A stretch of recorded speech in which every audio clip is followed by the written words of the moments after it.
audience of 7 million fans expected for this upcoming tournament. Many records are going to be shattered.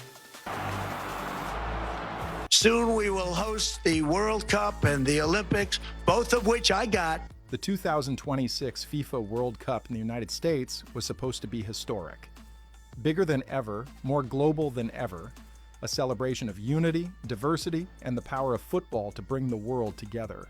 For years, fans around the globe have dreamed of attending a World Cup on U.S. soil. It is the first time the tournament will be hosted by 3 nations simultaneously: the United States, Canada, and Mexico, and for many, the U.S. portion represents the heart of the event. Cities like New York, Los Angeles, Miami, Dallas, and Atlanta have invested heavily in infrastructure, stadium renovations, and fan experiences. The message from organizers has always been clear: the United States is ready to welcome the world. But right now, something feels off. Across social media, football fans aren't talking about goals or stadiums. Instead, they are posting canceled flights, refunded hotels, and one repeated message: I'm not going to the United States. And this is not limited to one region. Fans from Europe, Africa, Asia, and the Middle East are expressing concern. The excitement that usually builds months before a World Cup is being replaced by doubt, hesitation, and fear. So what changed? How did the world's biggest sporting event, hosted by the United States, become surrounded by controversy months before kickoff? To understand, you have to look beyond football. This story is not just about the 2026 FIFA World Cup. It's about perception, politics, and whether the world feels truly welcome in the United States. The 2026 FIFA World Cup USA feels truly welcome in the United States.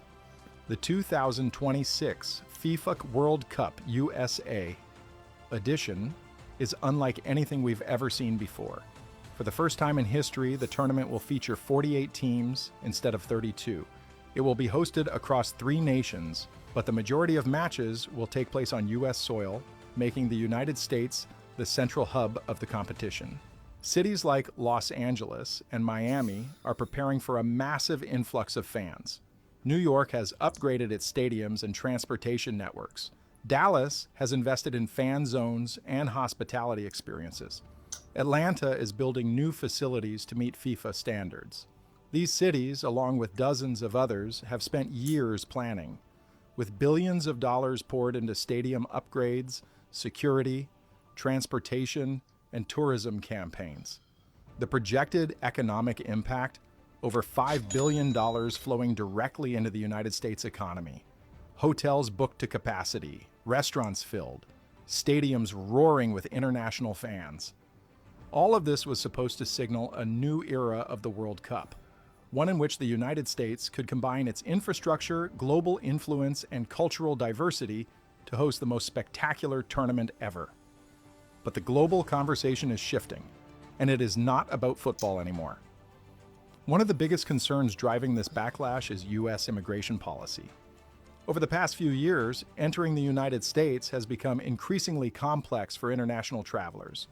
Visa processes are slower than ever, documentation requirements are stricter, and rejection rates, according to many reports and personal accounts, appear to be rising in certain regions. For football fans planning the trip of a lifetime, this is a major concern. Attending a World Cup is not simply about buying a ticket.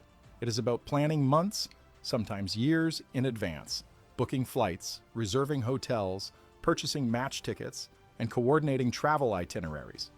Now, imagine all of that at risk, because your U.S. visa could be denied, delayed, or questioned at the airport.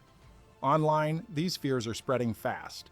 A fan from Nigeria claims his U.S. visa was rejected without explanation. A family in Pakistan worries that minor paperwork errors could ruin their World Cup dreams.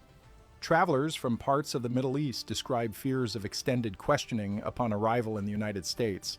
Not every story is verified, but in today's digital world, perception spreads faster than facts. One viral video can shape how millions of fans feel about traveling to the United States. And right now, that perception is creating hesitation. Human rights organizations have also weighed in. Groups like Amnesty International and Human Rights Watch have raised concerns that U.S. immigration policies might affect international visitors. Their argument is simple. A World Cup is supposed to be inclusive, representing unity, equality, and global participation.